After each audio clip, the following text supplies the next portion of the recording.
everybody. It's Safi and Marco dishing out on the movies.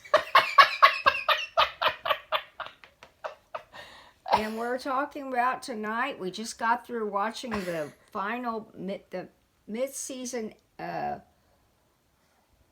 ending of the finale of Better Call Saul. And the rest of it it's stopping now, but the rest of it will resume in July. 6 more episodes after this, and it's over for good. Okay, Marco? Okay. What was the name of the episode? Because I really don't know. We're reviewing Better Call Saul, Season 6, Episode 7. Wait, what was it called? Oh, yeah. Plan and Execution. Okay. Well, that explains everything. Well, let's just get started. This episode sucked. It sucked really badly. It was trash. For a variety of reasons. Namely, the ending, which was probably one of the stupidest things in the show's history. And it made absolutely no sense, especially with how the characters have been acting this season. It was just absolutely out of nowhere, shock value, plot convenience. I'm just getting so tired of the show, like, doing the stupidest things possible, and then you have all these fanboys like Safi who say that, it had to happen that way. No, I didn't say that at all. No. Well, you liked it. You gave this episode an A-. This piece of shit episode. Yeah, I did, but I wasn't thinking that. I just thought when they had this plan with Howard and it blew up in his face and he was embarrassed. Yeah, and then he just would move on, and so would they. I didn't think he'd get killed. I didn't want that to happen. They didn't either. It was terrible. I was in such shock. My mouth stayed open for an hour in shock. And I was sad. And he was kind of a weak sleazeball. I don't know how to describe it. He was just such a weakling. Well, he was like a footnote on the show. And I don't know why I felt so bad, but for the past couple of seasons, they've basically been pretending like Howard doesn't even exist, and now all of a sudden he exists, and we should care. Like last episode's the first episode where we got to see his home life. Yeah, that was bad. We should care. And he talks about it too. Why? Well, the thing is, why? Why was this episode so fucking trash? Why did Lalo do that? Why? Okay, so let's go through this episode scene by scene so that you guys can really understand why this was trash. Number one, even if this episode was a masterpiece, it still wouldn't have made up for the past couple of episodes sucking too. And so that's the other issue, is the fact that we've had 4 horrible episodes. And I will say episode 4 was okay. But we've had 4 essentially really pretty bad episodes leading up to what was supposed to be some sort of an exciting, climactic mid-season finale. And instead, what it feels to me like is you have these couple of highlight episodes. You have episodes 3 and 7, and that's where the writers did stuff that was considered exciting, and it was considered climactic. And then they just didn't care about writing the rest of the season. They're like, oh, who cares? Everything's leading up to this special episode. And so We don't have to make a good fourth episode. We don't have to make a good fifth, sixth episode because the seventh episode is really good. And I just think that that's terrible. That's awful story structure. You know, we've had the same problem on the X-Files. Like with season 4 of the X-Files, which is probably, so far it is the worst season of the show.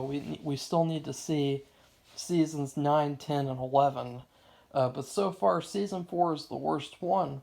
And it's the same thing, where there were a couple of really good episodes, and then the rest of the season was trash. And it seems like that's what it's going to be like for this show as well. Like, remember Breaking Bad's final season? Like, to be honest, the first half of Breaking Bad's final season is probably my favorite season out of all the shows, including Better Call Saul and Breaking Bad. Just the first half of the final season with the train heist and Todd and the bug extermination thing, and then the thing at the end with Hank finding out, and the thing with Walter killing Mike and ordering all the hits in the prison. Like that half of the season, and then the first episode where they had the teaser, where apparently they wrote that, and Safi, they didn't even know what they were gonna do. They just wrote that scene and thought it seemed like it would be cool, and like to have him have a machine gun in the trunk. Like that first half of the final season of Breaking Bad was a masterpiece. And in comparison, comparing the first half of this final season is like comparing, well, let's say, what's the best restaurant we've ever been to? Ever. Gee, I don't know. Well, Probably somewhere in Columbia, Missouri. the Upstairs restaurant in California. Yeah, that's Well, one for you, and the one in Columbia, Columbia, Missouri. I've been to a couple there. I'm just kidding. Wait a second. Which one? Restaurants? Which one's I the think best the one? Pasta Factory, which is probably no longer in existence. Never been there. I mean, No, you've at the never same been there. time. Oh. At the same time, like. Mm. Oh, okay. The Sandlot. Oh, you didn't get that, but okay. Well, I'm just gonna say the Sandlot In Chicago. in Chicago. The Sandlot restaurant.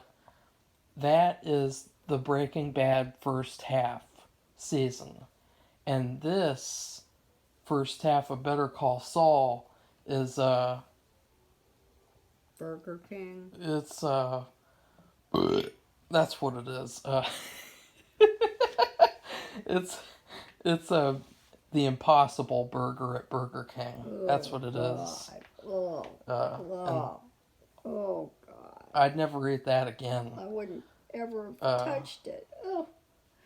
Can you imagine eating something with plants sticking out of it? Yeah, there's people who do that their whole lives. Ew. Their whole lives. They're like, Ooh, well, might as well just pick grass off of the ground and put it in your sandwich and eat it. Oh, gross. it's like, that's why they made that Stay Out of the Basement Goosebumps, is because, normal people shouldn't want to be like that. But anyways, that's what this first half of Better Call Saul Season 6 is. It is a vegan surprise. And to be honest, I've had good vegan burger before. I think that Amy's vegan burger frozen, I thought that was well seasoned actually, and I kind of like that. I give it like a C minus. But that's beside the point. I was just making a comparison. And so already you have that problem.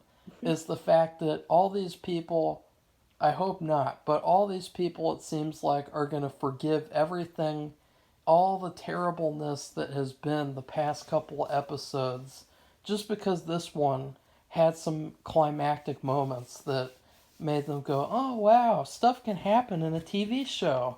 Wow. I've never seen a TV show where stuff happened before. Like, or if you guys remember the final season of Being Human, like they killed off main characters in the first episode of the final season. And they basically killed off main characters every single episode until the finale. And they also re-killed villains from past seasons. They killed characters a second time because they went to an alternate dimension. So they killed. They did so much more. And when you just compare that to this, where it's like, it's nothing. It's this pathetic. It's this pathetic like waste of time like type of thing where you think like, really? This is what it was all leading up to? Something that didn't make any sense at all. All these things that just that they kind of fall flat on their face. Like, okay, this is okay, but really, is this what everything is led to? Safi. Safi. I don't know what to say Because it sucks. no, I just what it's led to. Yeah, like that final scene where The final scene, I don't understand. For one thing, I don't understand what he's doing there. Well, we'll get to that. I don't understand why he did it, and I don't understand unless it's to terrorize them, like he's a terrorist, and they commit terrorist acts because they're trying to put the fear of God in everybody. Okay, I can understand that, but what is his end game? I just can't even begin to fathom it. I'm just in shock. I really wasn't a Howard fan, but he is good. I think he's a really good Safi, actor. How could you be a Howard fan if he doesn't even have any story on the show? Like he's like a footnote. He's had a story in He's a other footnote. seasons. He's a But footnote. he hasn't had much of a story except this when they got on his case and they started doing this project, if that's what you want to call it, where they embarrass him. And he's a footnote. And actually mortify him. Okay. So anyway. So let's start off this episode. It starts off with this very pointless sequence where Lalo is like walking around. He's coming out of the sewer, and he walks into a public gas station so that he can buy a shower. Mm-hmm. And then he takes a shower, and then I guess he goes back to the sewer, and I think he's like looking for the lookout where he can watch the laundry place. But it's basically a pointless scene. Like, you really didn't need all that. It was like 3 minutes long, and talk about overstaying your welcome. That whole sequence overstayed its welcome before it even began. And then after that, you have the filmmaking stuff, Safi. Mm-hmm. The filmmaking thing with where cast and crew. Jimmy has to wrangle all these different key figures to make this last minute picture thing. And I think that was my favorite part of the whole episode, because that was the part where I felt like this is Better Call Saul. Yeah, like it had been in previous seasons where they made these little commercials and setups. Jimmy is actively participating in the plot. He's not sitting there while Kim participates, And he or just while watches from afar. or while Lalo participates, or while, I don't know, Nacho participates. It's Jimmy participating himself and being active in the plot. Well, didn't you like that then? You did, right? I said that's the best part of the episode, because he's being active in the plot. But you still give it a bad grade. Yeah, I give it a bad grade because of the final scene. Oh. Because the final scene is what it all leads up to. Yeah, I know. And that makes no sense. No. Because I guess... I mean, we talked about this before we went on to do this review, that when he called the old man in the nursing home, that was just a setup because he knew they might be listening to him. So the Gus and his crew Mike would pull all of his people off of everybody. So remember, Mike had somebody following Saul and Kim, or Mike was doing it himself, I don't know, and to make sure that Lalo wasn't going to show up there. But then when Lalo made that call, they were tapping the phone. Yeah, there. Safi didn't figure that out. No, She thought that he was just telling Lalo to not go to the house and do that. Well, we have to guess at what he's doing. When he says yes, it's bing. Well, we heard And when the he click. says no, it's bing, bing, bing. We heard the clicks on the phone indicating that he's tracing the phone. I should have paid attention to that because I would have known that. I know. It's almost like I pay attention to the show. Oh, Marco. Well, these fanboys, they're going to act like, oh, I don't really watch the show because I would know that it's good if I watched it. That's What? That's the type of logic that they have, is like, you would know that it's good if you actually watched it. But even so, let's say he knew, and he was doing this deliberate thing because he knew that they would probably tap the phone, and therefore they would pull the people off of Saul and Kim. And then he goes there. Why is he there? And what is his end game? And it just happened to be Howard was there because of the things that they did, and they feel horribly responsible. But the thing is, Howard was in the wrong place, the wrong time. Well, okay. But still, what was Lalo going to do? Was he going to kill Kim originally? Is he going to kill Kim? I mean, what's he doing there? What's his plan? I just don't see the purpose in being there. What do they have to do? Unless he's going to use them to get Gus, which isn't going to happen because Gus is in Breaking Bad. So I don't know. I just don't get it. If any of you have an idea about what you think his end game is, please let me know. Let's continue on with going through the episode. Okay, go ahead. Because that's what we're doing. I just can't get over it. So, you have this filmmaking part, and I will say that another good thing... See, I was going to give the episode a B+, all the way up until the end. That's a shame. Good job. That's a shame. That's what bad endings do. They sour everything. Like, you can't just eat a steak, and then when you get to the end of the steak, there's a piece of glass inside the last piece, and then you eat that, and you have to go to the hospital, and it's like, oh, that was a bad dinner. Like, sorry, that was not a good dinner because 7 out of the 8 pieces of steak that I ate were good, but then the last one made me go to the hospital. So, I thought you were going to say that you discovered by the last bite that you had been eating a medium well steak instead of a medium rare. And that you were just utterly disgusted because I only eat medium well steaks. I don't eat medium rare. I know, neither do I. Oh God, it's so red and ew. But you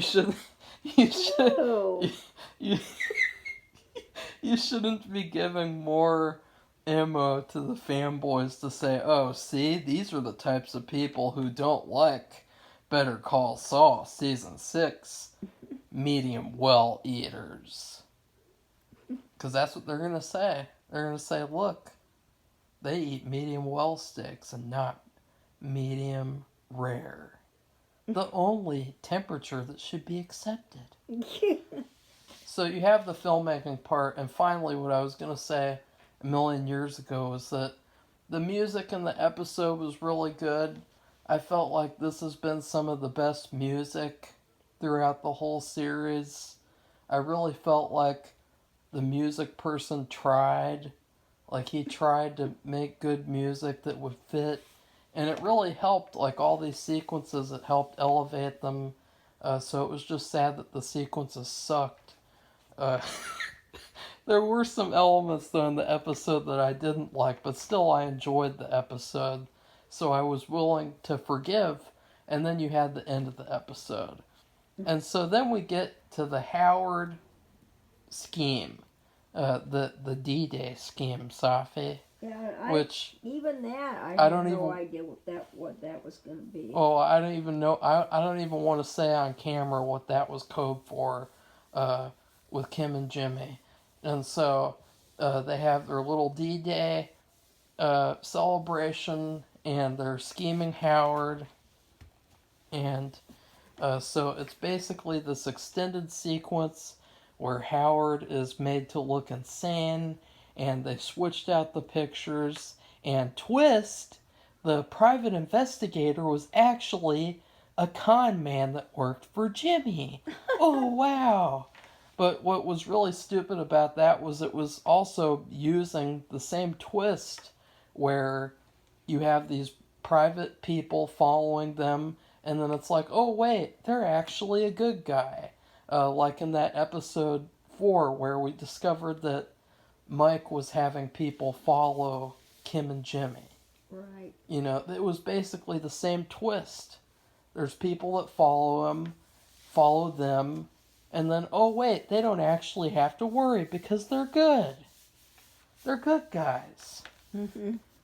And so then we have this whole meeting sequence where Howard looks insane, and they switch out these pictures and they do this scheme, and it's fine. Like, it really wasn't that climactic at all. It really was, and the reason why is sadly because Jimmy and Kim, the two main characters, I guess. I mean, Jimmy is supposed to be the lead, which The that's star of the show. that's another problem, is that I don't really feel that at all anymore, and that's what I want to feel. Like, all these characters are great, and I love all the characters, even though I criticize the show. But I don't want them to overtake Jimmy, and I feel like that's what's happened. Because now, in this episode, Howard was the best actor in the whole episode. And it was fine with me because he did give a really good performance. And he was the best part of the season, probably, so far, his acting. And honestly, you could have watched like a whole series with him. You could have watched a whole season with him being this prominent in the show. So it was sad what happened at the end, even more so, because you finally get to see Howard's acting ability, and then as soon as you get to see his acting ability, he's dead. Yeah. Sad. So what do you have to say about D-Day, Safi? What do you have to say about Kim's D-Day? Well, I don't. For some reason, I guess I couldn't get over that very first episode, or the one about hit and run, and so I thought it was going to be something like that. I don't know. I just didn't know what that. D-Day in real life was something spectacularly amazing and grand and huge and encompassing and so when you hear that, you're thinking massive, and I guess it was massive in the humiliation. But the thing is, I guess I was expecting some kind of car accident or hit and run or something. I Okay, don't so know. you're still stuck on the hit and run. Yeah, I'm still stuck on it because Oh. I mean D-Day. What they did was they did a massive humiliation, and that can be D-Day too. But I wasn't thinking of it in terms of that. I was thinking of it something more physical. And it was negative because you did want Howard to succeed, which was another weird thing because, yet again, Howard's not the main character. Jimmy is. And, when we've had past cons before, we've never wanted Jimmy's con victim to win over him. Like when he did the address thing with Chuck, I don't think that anybody, unless they're mentally retarded, I don't think that anybody wanted Chuck to win and to prove that Jimmy switched the addresses. Like, Right.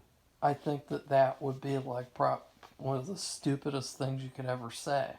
But in this final season, you're wanting Howard to beat Jimmy, and instead it's treated as like, oh no, that can't happen at all, in any way, shape, or form, because we're gonna have this thing where, oh, we'll get to that, Mm-hmm. and just the fact that Jimmy and Kim in this mid-season, and keep in mind it wasn't supposed to be a mid-season finale, but still, these main characters sitting there in a room listening on the phone to the actual events happening. I mean, this isn't like a budget thing where, like, oh, we can't film Howard because COVID restrictions and we can't film the meeting scene, so we can't do that, so we can just show them listening on the phone. This is a thing where they made a creative decision that in this climactic episode, Howard's last episode, that we should have Jimmy and Kim sitting in a dark room, ready to have sex with each other, listening to events happen over the phone. A flip phone, not even like a phone, a flip phone. A flip phone, which we have. Yeah, but that's what they had back then. Yeah, but just the fact of how stupid it is and how, this is the climactic episode and Using a flip phone. using a flip phone. Come on, Safi. I don't care. So what did you think? Because I liked the whole sequence. It was fine. It was fine. Like, I wanted to see where it was going to go. And all I could think about was, oh, of course, somebody's going to die because Safi made a noise and she acted like something bad happened. And so that was already kind of a spoiler. But also just because people suspected, everyone suspected someone's going to die. Who's going to die? How are they going to die? Is Kim going to kill herself because she made these references to like birds and things? Is she gonna jump off the apartment? That's what people said. They said that. Are you kidding me? No, they said that this season was gonna end with her jumping off the apartment building. Oh God! Come on. and, Really? and then they said she was gonna kill Howard with the tequila bottle top because it was sharp and everything, and all the stupid shit. Well, they did get part of it right. He did die. Yeah, not from there. Somebody died, but that was the whole prediction, and so I still liked this whole Howard thing throughout the episode where he's being schemed. I still enjoyed it. Like, it's not like I thought it was bad. I thought it was okay. Safi, what'd you think? What I think about his acting? What'd you think about like the whole sequence where they do the D-Day thing? I thought it was really good. It reminded me of the past seasons when they did some kind of caper. And it took a lot of planning, a lot of effort, teamwork amongst different people. That filming staff, it's the same people. And but they have actors. They hire people, regular people to be actors in their commercials, and the whole thing was like a scheme. And that really reminded me of past seasons. Yeah. They haven't really done much of that lately, and also we got to see how that related to D-Day, what that meant, and what they had to do and how it was going to work. I was thinking, wow, what's this going to have to do with having a hit and run? Because like I said, I was thinking it was something more physically violent, not mentally demeaning. So. It was very negative. Yeah, really. That's to say the least. In fact, that would have been that's his day. His day was to be humiliated like that and then up being dead. And we'll get to that. So I did like it though. I did like that part. As I said, if not for that final scene, I would have given this episode a B plus. So that's the issue, is the final scene. We'll get to that. And then we have Lalo, and he's hiding out in the sewer, and he's watching the laundromat, and he knows it's a meth lab, and I guess he ended up killing that random German guy worker, Yeah. who we didn't even know who he was, like that one guy. He killed him off screen, Oh. which honestly, like, who cares? Like, he deserved it. I would have killed him too if I were Lalo. Like, who cares? He's no big loss. I mean, what was he even doing? He was like chopping wood in the forest. Like, who He cares? was hiding in the forest. Yeah, he was hiding. Why? Because he knows he's bad. He knows he did something bad. He didn't do anything bad. And Lalo had to come and take vengeance upon him. No, I'm just kidding. But Lalo's watching, and he does this whole phone call thing where he finds out that they're tracing Hector's phone. And this is another problem, is that he's so stupid that he didn't think of that. Like, of all the things to think about, like, why wouldn't they trace Hector's phone? The one person, like, literally, the only person in all of Albuquerque, New Mexico, who Lalo is going to call is Hector. He's not going to call Saul, because he'll just go there. And they already have guys following him, apparently. But, he's not going to call Saul. He's going to call Hector, the one person. And Lalo, apparently, he's so retarded that he can't figure out that they're tracing that phone. Like, that's just stupid, Safi. That's just stupid. And he even thought it was stupid, and he's like, oopsie! And he like, beats a chair against the wall. So even he knew he was retarded. And so then he does this fake thing where he announces that he's going to kill Gus in his home. He's going to have a big surprise for him. And it turns out it's just a diversion.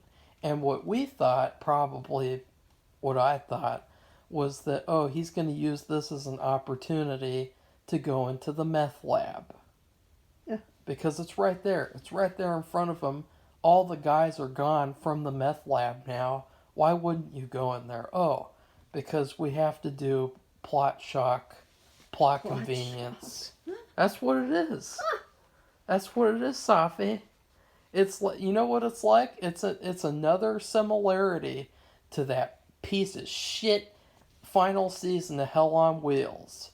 Remember that episode where Durant, where he had that thing where he got fake kidnapped, and then he ended up getting his wife killed, and it was like really sad because they showed a flash forward in the future where he's all alone, and so they show like he committed this heist, and it goes terribly wrong because they end up killing his wife. Oh no. This was the same type of fucking thing. And you guys know, okay, you wouldn't know, but that pissed me off. And it was the same thing. I'm telling you guys that there is some weird shit going on here with similarities to that horrible final season of Hell on Wheels. Like, I swear, if I find out in any way that one of the writers of this show watched that final season and they liked it and they were inspired by it, I'm just gonna like jump off a cliff or something, because like that was like the worst thing ever, and to take inspiration from that is like pretty ridiculous. And so, Safi, why are you curl up in a ball like Sonic? I'm cold. Like Sonic the Hedgehog? Because I'm trying to be Sonic the Hedgehog and I'm cold. Well, you're not. You're a sleepy Sonic. Yeah, I'm sleepy because it's late. But Remember? I'm still in shock, so Yeah. I'm awake. Yeah, you're awake. Because I'm still thinking about it. I just don't get Lalo. And then And he's smart, too. So, I mean, I'm not doubting that he has some kind of end game, but I'm just not smart enough to figure it out. I guess. And then we have Gus gets pulled away from the school, and he has to go sit at home alone so that he can wait for Lalo to come and try to kill him with his little pistol. Pew, pew, pew! But it has a silencer on it, so Which it goes... makes it really exciting. Pew, pew, pew, pew, pew. Did you hear that, Safi? Yeah, sure did. No, you couldn't, because there's a silencer, see?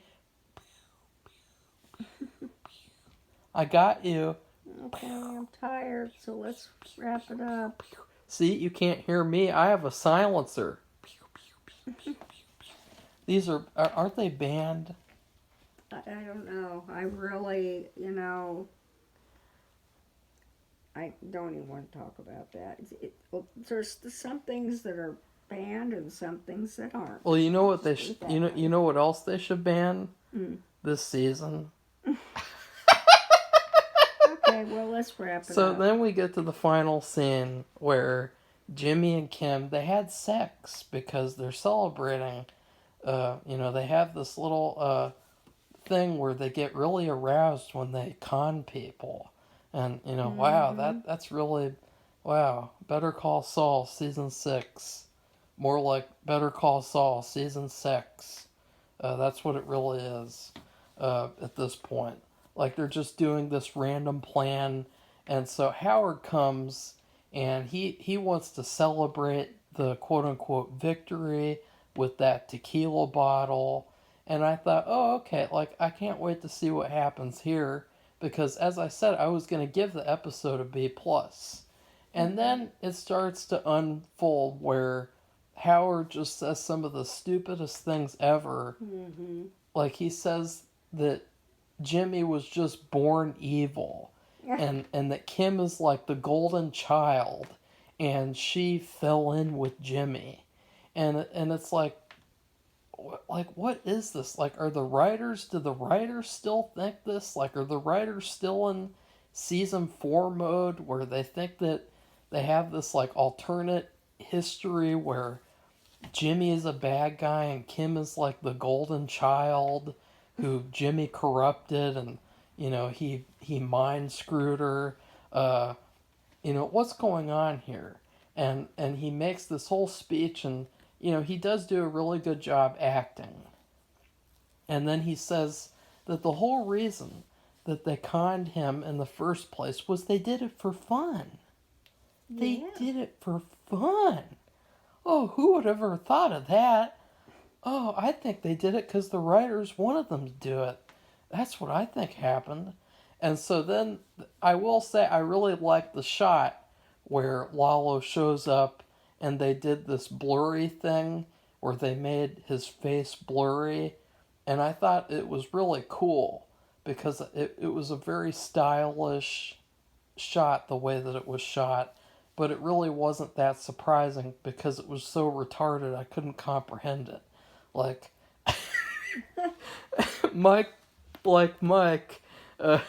he took away all the bodyguards who were watching Jimmy and Kim, which is another stupid decision. Yeah, Because I don't understand them either. They've been trying to stay one step ahead of it, but he's so smart, he outfoxes them. yeah, and he takes one. He could have just had one car there. He could have just had one guy there.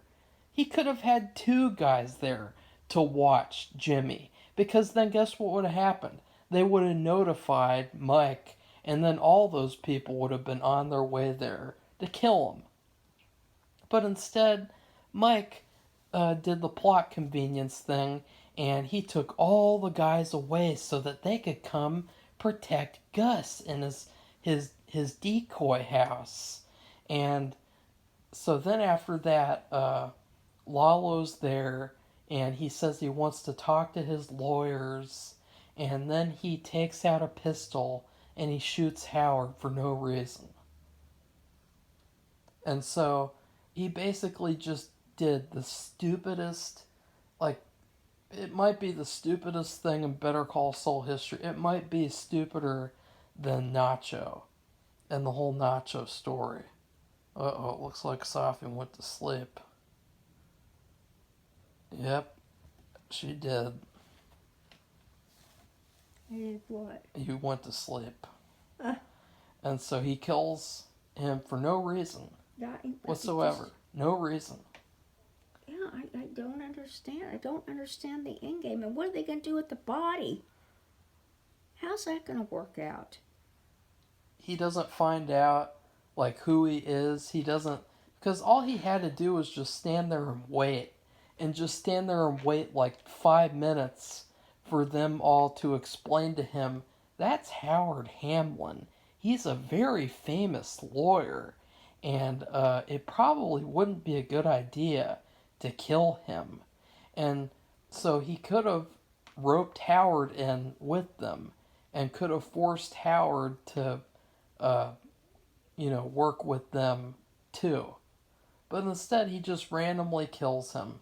And it's so sad because we've talked about how smart Lalo has been this season. We've talked about how he makes balanced decisions, like he in the first episode or the second one where he kills those guys and he frees all those immigrants, and that was a good thing that he did. Those weren't good people. Those two bad guys who were going to take them across the border, they were shitty. And then you had the thing where he didn't kill Warner's wife, and he wouldn't even kill the dog, and he purposefully avoided them and did everything that he could just so that he couldn't kill them. And then all of a sudden in this episode, he's just all about killing like just some random guy. Yeah. Like it doesn't make any sense. He didn't even think about it. He just boom. It's really sad. It just seems like the writers are killing off characters so that they don't have to write any more story for them anymore. Like, okay, we've gotten rid of Howard. We don't have to write for him anymore. And he's not in Breaking Bad. So it's like, oh yeah, we're just going to get rid of all the characters from Breaking Bad.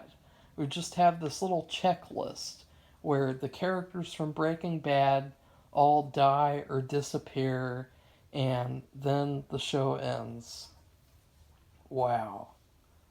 So I give this episode an F- because of that final scene. Just completely...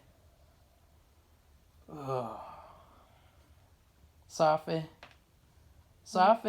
What? Wake up. I'm awake. What would you give the episode? I gave the episode an A-. And the reason why I did was because the scam or caper or whatever you want to call it, I thought it was reminiscent of previous episodes when they did these capers and they were successful and they were involved all these different people and moving parts. And then Lalo hoodwinking Mike and his team again. But then Jimmy using a fake private investigator, which I had no idea. And